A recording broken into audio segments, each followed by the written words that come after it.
வக்ரதுண்ட மகாகாய சூரியகோடி சமப்பிரப அவிக்னம் குருமே தேவ சர்வகாரியேஷு சர்வதா. தென்னாட்டுடைய சிவனை போற்றி, என் நாட்டவர்க்கும் இறைவா போற்றி. நண்பர்களே, இந்த புத்தம் புதிய வீடியோவில் உங்கள் அத்துணை பேரையும் சந்திப்பதில் மிக்க மகிழ்ச்சி கொள்கிறேன். இன்று நம்ம பார்க்க போகிறது சனி பயிற்சி 2025 பலன்கள் வரிசையில் மேஷராசிக்கு பிறகு ரிஷபராசி காலபுருஷனுடைய 2ஆம் வீடு என்று சொல்லக்கூடிய ரிஷபராசிக்கு ஆட்சி பகவானாக வரக்கூடியவர் சுக்கிரன். இங்கே கிருத்திகை, ரோகிணி, மிருகசீரிடம் 3 நட்சத்திரங்கள் வருது. இந்த ரிஷபராசியில் ஒரு ஸ்பெஷாலிட்டி என்னன்னு சொன்னால், ரிஷபராசிக்கு இந்த சனி பயிற்சி பலன்கள் 2025 மிகவும் மிகவும் சாதகமாக இருக்குது. அப்படிங்கிறத எப்படி சாதகமாக இருக்குது, என்னெல்லாம் நல்ல பலன்கள் அப்படிங்கிறத விவரமாக நம்ம இந்த வீடியோ ஃபுல்லாக பார்ப்போம். ஏதாவது பிரச்சனை இருந்ததுன்னா அது எந்த பிரச்சனையாக இருக்க முடியும், நம்ம என்ன தீர்வுகளை செய்யணும் அப்படிங்கிறத பற்றியும் நம்ம விரிவாக பார்க்கலாம். ரிஷபராசிக்குடைய தத்துவம் என்பது ரொம்ப பெரிய தத்துவம். அத்தனை பேருக்கும் நல்லதை செய்து மற்றவர்களுக்காகவே தன் வாழ்க்கையை வாழ்ந்து வாலண்டரியாக எல்லோருக்கும் நிறைய உதவிகளை செய்து மனம் நொந்து எதிர்பார்த்த அன்பும் நேர்மையும் காதலும் கிடைக்காமல் போக மனசெல்லாம் நொந்து போய் வாழ்க்கையை நடத்தி கொண்டிருக்கக்கூடிய அனைத்து ரிஷபராசி அன்பர்களுக்கும் இந்த வீடியோ நம்ம டெடிகேட் பண்ணுறோம். ரிஷபத்தில் பிறந்தவங்களுக்கு எது இருக்கோ இல்லையோ முக வசீகரம் என்பது இருக்கும். எண்ண ஓட்டங்கள் அதிகமாக இருக்கும். எதை நினைத்தாலும் அடுத்தது என்ன அப்படிங்கிறதுக்குள்ள மனசு போயிட்டே இருக்கும். ஒரு நிலையான இடத்துல மனம் என்பது தங்காது. இதெல்லாம் ரிஷபராசியுடைய அடிப்படையில் இருக்கக்கூடிய குணாதிசயங்கள். இப்போ சனி பயிற்சி 2025 மார்ச் 29, 2025ஆம் தேதி அன்று கும்பத்தில் இருக்கக்கூடிய சனி பகவான் பெயர்ந்து மீனராசிக்கு பெயரவிருக்கிறார். இது ரிஷபத்திற்கு என்ன தாக்கத்தை கொடுக்கும்? இதுவரை 10ஆம் இடத்தில் இருந்து வந்த சனி பகவான் 11ஆம் இடத்திற்கு மார்ச் 29 வரப்போறார். சனி பயிற்சியை பொறுத்த வரைக்கும் எந்த பயிற்சிக்கும் இல்லாத சில விசேஷங்கள் உண்டு. சனி பகவான் மட்டும் ஒரு முழு பாவ கிரகம். ஒரு மனிதனின் வாழ்க்கையில் இருக்கக்கூடிய எல்லா விதமான கோளாறுகள், பிரச்சனைகள், தாக்கங்கள், தடைகள், தாமதங்கள், இழப்புகள், வேதனைகள், அவமானங்கள் அத்துணைக்கும் காரகத்துவமாக வரக்கூடியது சனி பகவான். இந்த சனி பகவான் 10ஆம் இடத்தில், அதாவது சுக்கிரன் உங்களுடைய ராசிநாதனுக்கு வேண்டிய உற்ற நண்பர். உங்களுக்கு அவர் பாக்யாதிபதி மற்றும் தொழில் ஸ்தான கர்மஸ்தானாதிபதி. இதுவரை உங்களுடைய 10ஆம் இடத்தில் இருந்து வந்த சனி பகவான் 11ஆம் இடத்திற்கு வரப்போகிறார். ஸ்திர ராசியான நீங்கள் 3ஆம் இடத்திற்கும் 8ஆம் இடத்திற்கும் உடைய கிரகங்கள் மாரகாதிபதியாகவும் 9ஆம் இடத்திற்கு உடைய சனி பகவான் பாதகாதிபதியாகவும் இருந்தாலும் கூட 3, 6, 11, 12, அதாவது ராசியின் 3, 6, 11, 12ஆம் இடங்களில் வரக்கூடிய சனி பகவான் மிகப்பெரிய யோகங்களை தர கடமைப்பட்டவராக மாறுகிறார். இதுல முக்கியமானது இந்த 11ஆம் இடம். அன்டவுட்டட்லி சனி 11ஆம் வீட்டில் இருக்கார் அப்படின்னா, கோச்சார ரீதியாக, கோச்சாரம்னா இப்ப இருக்கக்கூடிய கோள்கள், பிளானட் சாரம் மூமெண்ட், இப்ப இருக்கக்கூடிய பிளானட்டரி மூமெண்ட்டை தான் கோச்சாரம்னு சொல்றோம். இந்த கோச்சார ரீதியாக இருக்கக்கூடிய சனி பகவான் 11ஆம் வீட்டிலிருந்து 12ஆம் வீட்டிற்கு வந்தால் ஒரு பலன். அதுவே 10ஆம் வீட்டிலிருந்து 11ஆம் வீடு போகும்போது அதீத ராஜயோக பலன்களை செய்ய கடமைப்பட்டவர். தவிர உங்க ராசிக்கு வேற வேண்டப்பட்டவர். 12 ராசியில சனி பயிற்சி பலன்கள் யாருக்கு ஃபேவரபிளா இருக்கோ இல்லையோ, உங்களுக்கு டு த எக்ஸ்ட்ரீம் ஃபேவரபிளா இருக்கு. இதுதான் உண்மை. எப்படி அது எக்ஸ்ட்ரீம் ஃபேவரபிளா இருக்கு? முதல் பாயிண்ட், கடந்த 2.5 வருஷம் அவர் உங்களோட 9ஆம் வீட்டிலிருந்து 10ஆம் வீட்டுக்கு வந்ததுலேருந்து கடந்த 2.5 வருஷம் உங்களை வேலை சம்பந்தப்பட்ட விஷயங்கள், ஆஃபீஸ்லேயா இருக்கட்டும், பிஸ்னஸ் பண்ணக்கூடிய விஷயங்களாக இருக்கட்டும். ஒரு எடுத்துக்காட்டுக்கு நீங்கள் ஒரு ஐடி கம்பெனியில் ஒர்க் பண்ணுறீங்க, இல்லை வேற எந்த ஒரு வேலை செய்கிறீங்க. வேலை செய்கிற இடத்துல உங்களை இந்த 2.5 வருஷம் கடிச்சு மென்று துப்பியிருப்பாங்க. அவ்வளவு பிரச்சனைகளை நீங்கள் சந்திச்சிருப்பீங்க, இது வரைக்கும் இல்லாத அளவுக்கு. சரி, ஒரு வியாபாரம் செய்கிறீங்க, நம்ம பேசுகிற மாதிரி ரியல் எஸ்டேட் வியாபாரம், ஹோட்டல் தொழில்கள், விவசாயம் சார்ந்த தொழில்கள், ரியல் எஸ்டேட் புரோக்கர்ஸாக, அரசியலில் தலைவர்களாக, காவல்துறையில், மருத்துவத்துறையில் இதெல்லாம் வேலை செய்கிறீங்க. இப்போ கடந்த 2.5 வருஷம் உங்களுக்கு எப்படி இருந்திருக்குன்னா நரக வேதனை. உள்ளே போகவும் முடியல, வெளியே வரவும் முடியல. சரி, இதோட இந்த பிஸ்னஸை விட்டுடலாம், வேலையை விட்டுடலாம், அதுவும் பண்ண முடியல. கம்பல்ஷன், ஜீவனம் பண்ணி ஆகணும், சாப்பிட்டாகணும் 3 வேளை. நம்மளெல்லாம் குடும்பம் வேறு இருக்கு, கடன் தொல்லைகள், பிரச்சனைகள். டெய்லி வேலை செய்யும் போது இன்னைக்கு பொழைச்சமா, உயிர் பொழைச்சி வீட்டுக்கு வந்தோமான்ற அளவுக்கு வேலை.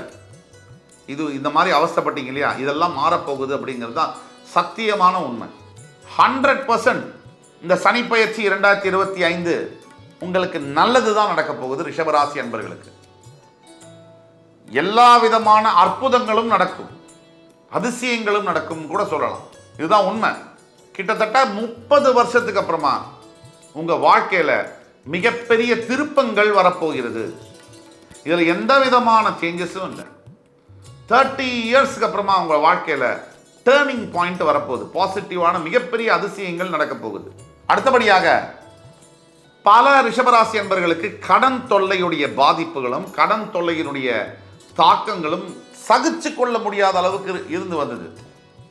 இப்ப இந்த கடன் தொல்லையிலிருந்து விடுபடக்கூடிய சிக்னல் இப்போ 6 மாதம் இருக்கு, இன்னும் சனிப்பெயர்ச்சிக்கு இருந்தாலும் இப்பவே நல்ல விஷயங்கள் நடக்க தொடங்கும். அக்டோபர் மாசத்திலிருந்தே உங்களுக்கு வாழ்க்கையில திருப்பங்கள் தெரியும், நல்லது நடக்கிறதுக்கு ஆரம்பிக்கும். இந்த புல்லுருவிகளும் சில தேவையில்லாத விஷயங்களும் ஆன்டி சோஷியல் எலிமெண்ட்ஸ் எல்லா இடத்துலையும் இருப்பாங்க. இந்த கமெண்ட் செக்ஷனில் வந்து ஜோதிடத்தை பற்றி எந்த நாலேஜும் கிடையாது, கடவுள் மேலே நம்பிக்கையும் கிடையாது. நாங்கள் தம்ப்நெயில் என்ன, நாங்கள் எதாவது டான்ஸு நான் போட்டிருக்கோம், நாங்கள் வந்து சாமி வந்து ராசி ஜோதிடம் தான் போட்டிருக்கோம். ஜோதிடத்து மேலே நம்பிக்கை இல்லாத ஒருத்தருக்கு இந்த தம்ப்நெயிலை பார்த்துட்டு இதுக்குள்ளே வர வேண்டிய அவசியம் என்ன? இதுலேருந்து மற்றவங்க புரிஞ்சுக்கணும், இவங்கெல்லாம் ஆன்டி சோஷியல் எலிமெண்ட்ஸு.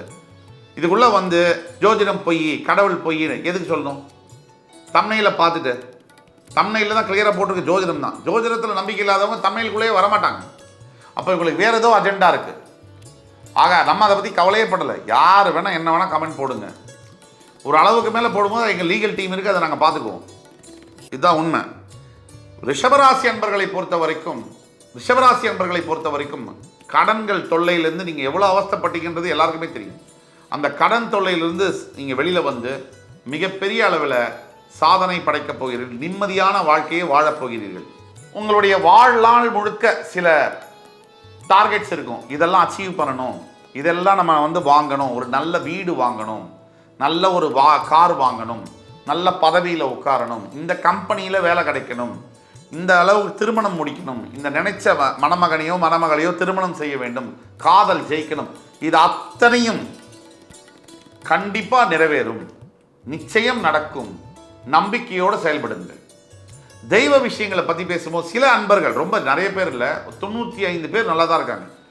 நீங்கள் சொன்னீங்களே நடக்கலையே அப்படின்னா, தெய்வ விஷயங்கள் பிரார்த்தனைகள் எல்லாமே நம்பிக்கைக்குரியது. அதை குவான்டிஃபை பண்ண முடியாது. ஒரு 5% பேருக்கு நடக்காது. அதுக்கு காரணம் அவர்களுடைய கர்மாவும் கூட காரணம். ஒரு 95% பேருக்கு நடக்கும். நாம நல்ல எண்ணத்தோட பக்தியோடையும் கடவுள்கிட்ட போய் உண்மையான டெடிகேஷனோடையும் இருக்கும்போது சத்தியமாக நடக்கும். நம்ம மனசில் வேற ஏதோ அழுக்க வச்சுக்கிட்டு நம்ம போனோம்னா நமக்கு அது நடக்காமல் போகக்கூடிய வாய்ப்புகள் அதிகம். இவ்வளோதான் வித்தியாசம். எல்லாருக்கும் ஒரே சாமி தான், எல்லாருக்கும் ஒரே ஆசை தான், ஒரே எண்ணம் தான்.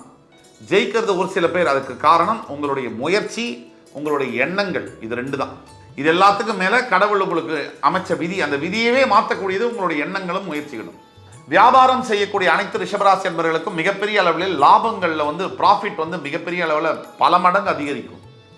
நான் சொன்ன வியாபாரங்கள்லாம் ஹோட்டல், ரியல் எஸ்டேட்டு, அரசியல், அப்புறம் வந்து காவல்துறையாக இருக்கட்டும், வேலையை செய்யக்கூடியவர்களாகட்டும், இல்லை மக்கள் சேவையில் இருக்கக்கூடியவர்கள், பல பேர் வந்து உங்களுடைய பொருளாதார வரவு என்பது மிகப்பெரிய அளவில் ப்ராஃபிட் வந்து அதிகரிக்கலாம். இது வந்து நிச்சயமாக நடக்கும். அதே மாதிரி வந்து பெற்ற பசங்களால் சில பிரச்சனைகள் வரும். கண்டிப்பாக குழந்தைகள்னால சில பிரச்சனைகள் வரும். அதை நம்ம சமாளிக்க தான் வேணும். உடல் ஆரோக்கியத்தில் சம்மந்தப்பட்ட பிரச்சனைகள் வரலாம் குழந்தைகளுக்கு. உடனே ஜாகிரதையாக அதை ஹேண்டில் பண்ணணும். உங்களுடைய சுய ஜாதகம், இதை யார் பார்த்துக்கிட்டு இருக்கீங்களோ ரிஷபராசி யாராக இருந்தாலும் உங்களுடைய சுய ஜாதகத்தை கீழே கொடுக்கப்பட்டுள்ள வாட்ஸ்அப் நம்பரை எங்களை கான்டாக்ட் பண்ணி பண்ணால் மட்டும்தான் உங்களுக்கான எதிர்கால பலன்களை துல்லியமாக கணித்து தர கூற முடியும். நாம் இப்போ பேசக்கூடியதெல்லாம் பொது பலன்களே. உங்களோட சுய ஜாதகம் தனிப்பட்ட உங்களோட ஹாரோஸ்கோப் பார்த்தா தான் துல்லியமாக நாங்களால் ப்ரிடிக்ட் பண்ணி சொல்ல முடியும். அதே மாதிரி பல வருஷமாக மேரேஜுக்காக வெயிட் பண்ண இருக்கக்கூடிய ரிஷபராசி அன்பர்களுக்கு இந்த வருஷம் முடிஞ்சு அடுத்த வருஷம் மார்ச் 29 அப்புறமா மேரேஜ் நடக்கக்கூடிய பாசிபிலிட்டிஸ் மிக மிக அதிகம். அதே மாதிரி ரிஷபராசி அன்பர்களில் ஹஸ்பண்ட் அண்ட் ஒய்ஃபில் கல்யாணம் ஆச்சு, நல்லா வாழ்ந்துட்டு இருந்தோம், திடீர்னு பிரச்சனை, மிகப்பெரிய அளவில் அந்த பிரச்சனை சின்னதில் ஆரம்பித்து பெருசாக வளர்ந்து வளர்ந்து வளர்ந்து வளர்ந்து குட்டி போட்டு இப்போது விவாகரத்து அளவுக்கு நிற்குது. இது சொல்லும் போது மனசில் ரொம்ப பாரத்தோடு சொல்கிறேன். இந்த கணவன் மனைவிக்குள்ளே இருக்கக்கூடிய பிரச்சனைகள் மட்டும் ஒரு ஒரு ஒரு ஒரு ஆளை வந்து சிதைச்சிரும். அப்படியே அந்த பிரச்சனைகள் இருக்கக்கூடியவங்களுக்கு ஒரு நற்செய்தி என்னென்னா, இப்போ நீங்கள் பேச்சுவார்த்தையை ஆரம்பிச்சிங்கன்னா சுமூகமாக முடியும். உங்கள் சுய ஜாதகத்தை கொண்டு வந்து காமிச்சு உங்களுக்கான தீர்வுகள் என்னங்கிறத பண்ணிங்கன்னா உங்களுக்கு நல்ல விஷயங்கள் நடக்கும். அதே மாதிரி ரொம்ப முக்கியமாக கவனமாக இருக்க வேண்டிய விஷயம் எதெல்லாம் அப்படின்னு பார்த்தோம்னா, இந்த இன்கம் வருது, செலவு பண்ணுறோம், நமக்கு தான் நேரம் நல்லா இருக்கே அப்படின்னு டக்குன்னு செலவு பண்ணிடக்கூடாது. ரொம்ப ஜாக்கிரதையாக பொறுமையாக நம்ம வருமானம் என்ன, நாம் யார், நம்ம எந்த நிலைமையில் இருக்கோம், நமக்கு எது தேவை எது தேவையில்லை, இதெல்லாம் யோசித்து செலவு பண்ணணும். பணம் மொத்தமாக வருதுன்னு பட்டுன்னு செலவு பண்ணிடக்கூடாது, ரொம்ப கவனமாக இருக்கணும். அதே மாதிரி நீங்கள் இன்வெஸ்ட்மெண்ட் பண்ண போகிறீங்கன்னா பேசிவ் இன்வெஸ்ட்மெண்ட்னு சொல்லுவாங்க இங்கிலீஷில். தேவையில்லாத இடத்துல தேவையில்லாத வகையில் மிகப்பெரிய பணத்தை வந்து முடக்கிறது, இதெல்லாம் பண்ணக்கூடாது. இன்வெஸ்ட்மெண்ட்டை பிரித்து போடணும். டைவர்சிஃபைடு இன்வெஸ்ட்மெண்ட்னு சொல்லக்கூடிய அளவில் நீங்கள் இன்வெஸ்ட்மெண்ட் பாலிசியை மேற்கொள்ளணும். என்னதான் சனி பகவான் 11ஆம் இடத்திற்கு வந்தாலும் உங்களுக்கு உங்களுடைய ஹெல்த்தில் சில கான்சிக்வன்சஸ் அவர் கொடுப்பார். கண்டிப்பாக அவர் உங்களுடைய பாதகாதிபதி அப்படிங்கிறதுனால கண்டிப்பாக ஹெல்த் கான்சிக்வன்சஸ் இருக்குது. அதை மட்டும் நீங்கள் கவனமாக பார்த்துக்கணும். எந்தெந்த வகையில் வெளியில் போய் ஹோட்டல் ஃபுட்டு அதிகமாக சாப்பிட்றது, வெளியில் வந்து அஜீரணமாகாத ஃப்ரைடு ஐட்டம்ஸை சாப்பிட்றது, தேவையில்லாத உணவுகளை அதிகமாக சாப்பிட்றது, எக்ஸ்ட்ராவாக சாப்பிட்றது, தேவையில்லாத நேரத்தில் சாப்பிட்றது, இது ரெண்டுமே உங்களுடைய ஹெல்த்தை வந்து காலி பண்ணிடும். நீங்கள் கவனமாக இருந்தால் மட்டும்தான் தப்பிக்க முடியும். Health is wealth.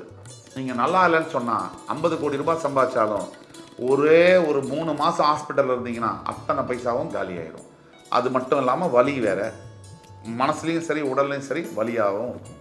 அதனால் ஜாக்கிரதையாக இருக்க வேண்டியது அவசியம். ஆக தீர்வுகளை நோக்கி நம்ம பேசும்போது சனி பகவானுடைய தீர்வுகளில் முக்கியமான முதல் தீர்வு ரிஷபராசி அன்பர்களுக்கு, முடிஞ்சால் திருநள்ளாறில் இருக்கக்கூடிய, காரைக்கால் பக்கத்தில் இருக்கக்கூடிய திருநள்ளாறில் இருக்கக்கூடிய தர்பாரண்யேஸ்வரர் சந்நிதிக்கு சென்று வந்து நலதீர்த்தத்தில் நீராடி அவருக்கு ஒரு அபிஷேகம் செய்து தான தர்மங்களை செய்ய வேண்டும்.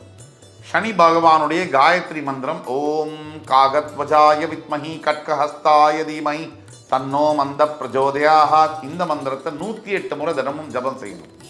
3வது, எல்லா ராசிக்கும் சொல்கிறது தான், தான தர்மங்களை தவறாமல் செய்ய வேண்டும். உங்களுக்கு முடிஞ்ச அளவுக்கு ஏழை எளியவர்களுக்கு சாப்பாடு கொடுக்கறது, உங்களால் முடிஞ்ச ஆடைகளை கொடுக்கறது, உங்களால் முடிஞ்ச படிப்புக்கு ஹெல்ப் பண்ணுறது, கல்யாணத்துக்கு ஹெல்ப் பண்ணுறது, இதெல்லாம் செய்யும்பொழுது பிறவியற்ற பலனை கொடுப்பார் சனி பகவான். பிறவியே இல்லாத ஒரு முக்தி நிலையை கொடுப்பார் சனி பகவான். சனி பகவான் கொடுக்கக்கூடியது அத்தனையும் அனுபவமே, அவர் கொடுக்கறது அடியல்ல என்பதை மனதில் நிறுத்தி மறுபடியும் உங்கள் எல்லோரையும் சந்திக்கும் வரை என் உயிரினும் மேலான ரிஷபராசி அன்பர்களுக்கு வாழ்த்துக்களையும் வணக்கங்களையும் கூறி விடைபெறுவது உங்கள் சுபாஷ் பாலகிருஷ்ணன். நன்றி, வணக்கம், வாழ்க வளமுடன்.